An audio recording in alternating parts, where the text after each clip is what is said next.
July 1975. A Friday night somewhere in suburban Ohio. The sun is still an hour from setting, but the line of cars at the entrance to the Starlight Drive-In already stretches back to the county road. Station wagons. Pintos. Chevy Novas with rust along the wheel wells. A Dodge Dart with a cracked windshield and a backseat full of kids in pajamas. Each car stops at the ticket booth, where a teenager in a paper hat collects $2 or $3 per adult, maybe $1 per kid, and waves the car through. The lot is a wide, sloping field of gravel and packed dirt lined with rows of metal speaker poles, short steel posts planted in the ground, like parking meters, each one holding a gray metal box with a small tinny speaker and a volume knob. You pulled up to your spot, rolled down your window, and hung that speaker on the glass. If the speaker was broken, and there was always a decent chance it was, you moved to the next row and tried again. By 1975, there were still roughly 2,500 drive-in theaters operating across the United States. That number had already fallen from a peak of more than 4,000 in the late 1950s, but those that remained were still drawing crowds. On a warm summer Friday, a drive-in in a mid-sized American town could pack in 4, 5, sometimes 600 cars. Families with young children, teenagers on dates, older couples who had been coming since the place opened in 1952 and saw no reason to stop. Nobody in that line of cars knew they were watching something disappear. By the end of the decade, hundreds more drive-ins would close. But in the summer of 1975, none of that had happened yet. The sun was going down, the screen was glowing white, and the entire experience of going to the movies meant something it would never quite mean again. To understand what the drive-in meant in the 1970s, you have to understand what it had been before. The first patented drive-in theater opened on June 6, 1933, in Camden, New Jersey. Richard Hollingshead Jr. had experimented in his driveway, projecting a film onto a screen nailed between two trees, testing sound levels, figuring out how to angle cars so that every row had a clear view. The idea was simple: bring the movie to the car, not the person to the theater. The first screen held about 400 vehicles. Admission was 25 cents per car, plus 25 cents per person. The concept spread slowly through the 1930s and 1940s, then exploded after World War II. Returning servicemen were starting families, buying houses in new suburbs, and buying cars, lots of cars. Between 1945 and 1960, American car ownership nearly doubled. And where there were cars, there was demand for places to take them. The drive-in fit perfectly into this new suburban landscape. It was cheap to build. You needed a field, a screen, a projector, and a concession stand. It was cheap to attend, and it solved a problem that every young family understood: you didn't need a babysitter. By the late 1950s, drive-ins were everywhere. Small towns had them. Cities had clusters of them. Some were enormous. The all-weather drive-in in Copiague, New York, could hold over 2,500 cars. They showed double features, sometimes triple features. They had playgrounds under the screen for children. They sold hot dogs, popcorn, hamburgers, and sodas from concession buildings that generated more profit per square foot than most restaurants. And then, gradually, the culture began to shift. Television kept more people home. Indoor multiplexes offered climate control and better sound. Land values rose, and a drive-in on 10 or 15 acres of prime real estate became worth more as a shopping center or housing development than as a theater.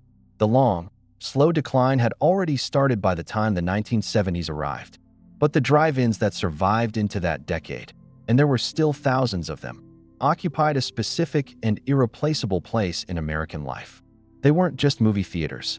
They were something else entirely. The drive-in wasn't something you decided to do at 7:30 on a Friday night. It was something you started planning by mid-afternoon. In most households, the preparation began after dinner.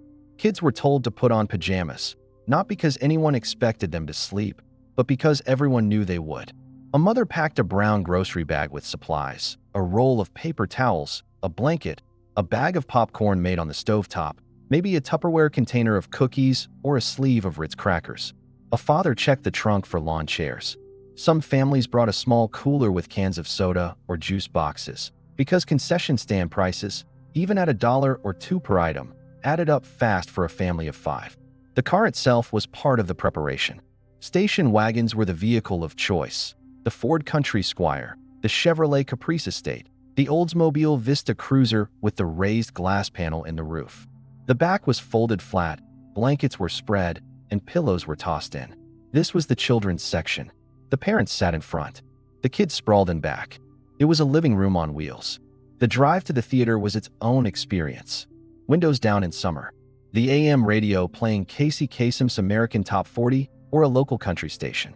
Passing other cars headed the same direction and knowing, somehow, that they were going to the same place. The anticipation built not from trailers or advertisements. Most people didn't know exactly what was playing until they saw the marquee, but from the act of going itself. The drive-in was an event before the first frame of film ever flickered on.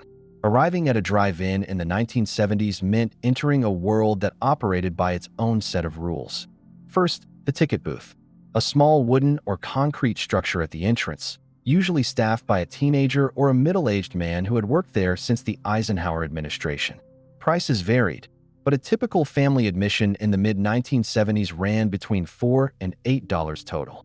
Many drive-ins charged by the carload on certain nights, $1 a carload, was a common Tuesday or Wednesday promotion that packed the lots. Some theaters checked trunks. This was because teenagers, and sometimes entire families, tried to sneak extra people in by hiding them in the trunk. The practice was so common that it was almost a tradition in itself. Theater owners knew it happened. They checked when they felt like it and looked the other way when they didn't. Once through the gate, you drove slowly through rows of gravel-covered lanes until you found a spot. Prime real estate was the center rows, close enough to see clearly, far enough back for a comfortable angle. Regulars had favorite spots. Newcomers took what was left. You parked, killed the engine, and reached out the window for the speaker. The speaker. This was the defining technology of the drive-in experience, and it was, by any objective measure, terrible. The sound was tinny, distorted, and never loud enough or too loud, depending on whether the volume knob was functional. The wire connecting the speaker to the pole was just long enough to reach your car window if you parked close, and just short enough to rip off your window frame if you forgot to hang it back before driving away. Every drive-in owner in America had a pile of speakers that had been dragged across the lot by departing cars. Some theaters began experimenting with FM radio transmission in the 1970s, allowing patrons to tune their car radios to a low-power station that broadcast the film's audio. It was a massive improvement, but it came with its own problem: dead batteries. Leave your radio running for 3 hours with the engine off, and you might need a jump start at midnight. If you thought the drive-in made its money from ticket sales, you misunderstood the entire operation. The concession stand was the economic engine of every drive-in theater in America. Industry estimates from the 1970s suggested that concession sales accounted for anywhere from 40 to 60% of a drive-in's total revenue. Some operators reported even higher. The films were the draw. The popcorn was the profit. And the concession stand at a drive-in was nothing like the snack bar at an indoor theater. It was closer to a roadside diner.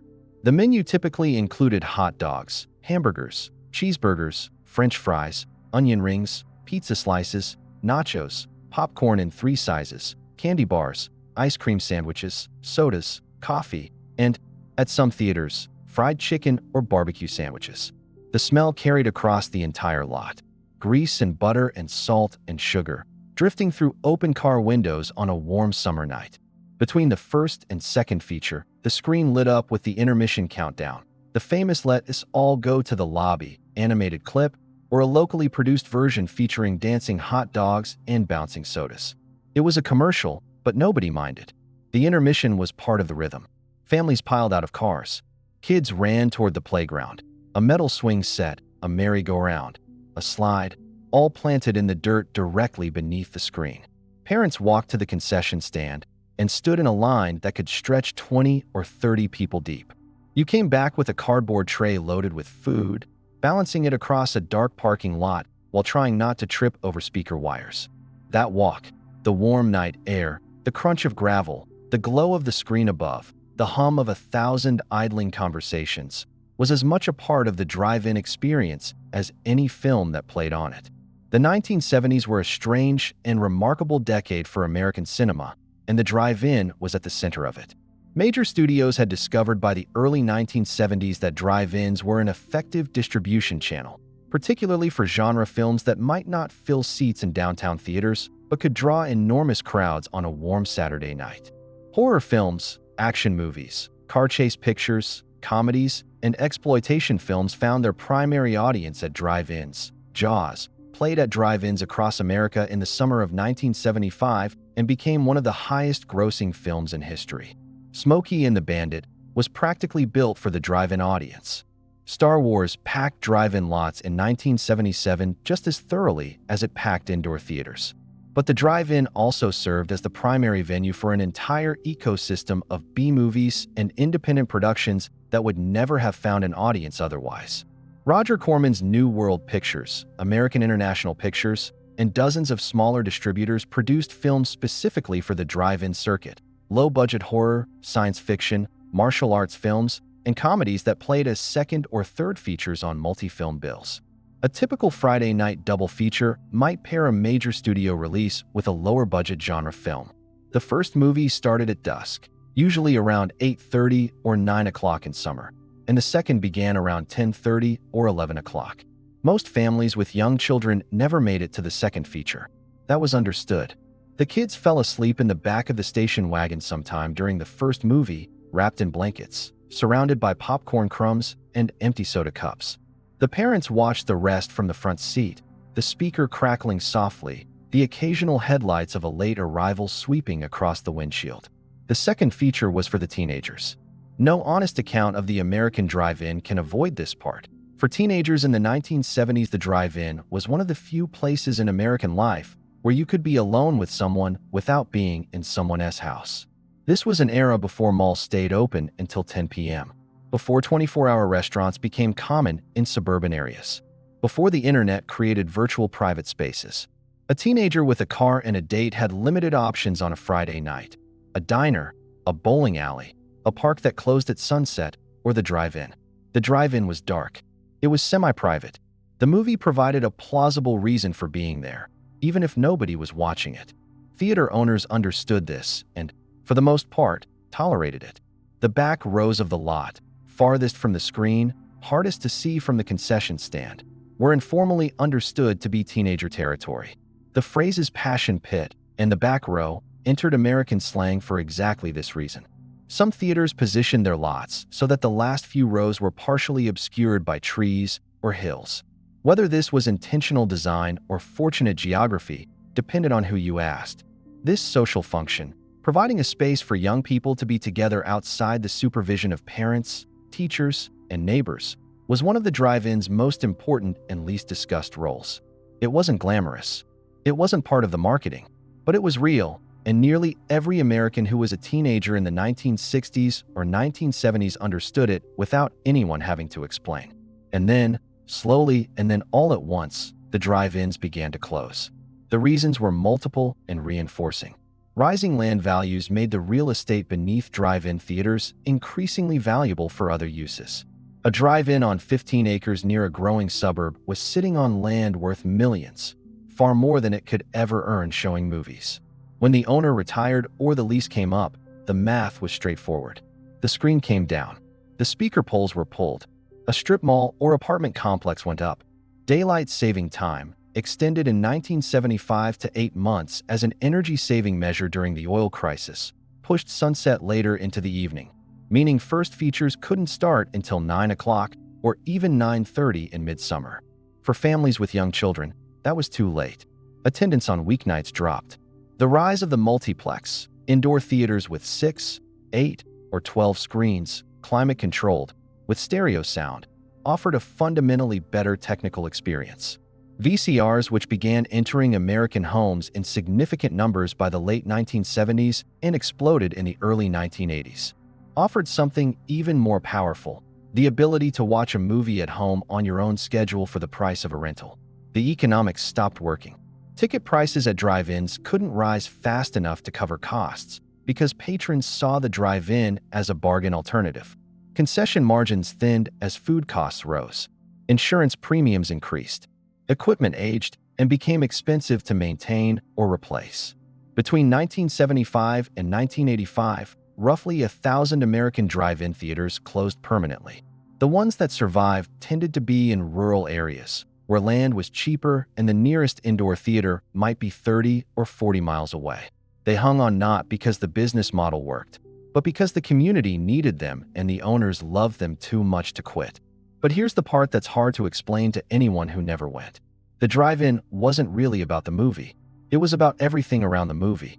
It was about sitting in your own car in your own space with your own family or your own date watching the same story on the same screen as 500 other people who were all doing the same thing. It was collective and private at the same time. You were in public, but you were in your car. You were watching a movie, but you were also watching the stars, smelling the grass, listening to crickets between dialogue lines when the speaker volume was turned low. It was about the children asleep in the back, the blanket smell, the styrofoam coffee cup on the dashboard, the way the screen looked when you tilted your head against the headrest, and everything went slightly out of focus, and the colors blurred into something that didn't look like a movie anymore. It looked like a dream. It was about the intermission, which was a social event disguised as a bathroom break. You saw your neighbors. You saw your coworkers. You saw the kid from your child's school, standing in line for a hot dog with ketchup sliding down his wrist.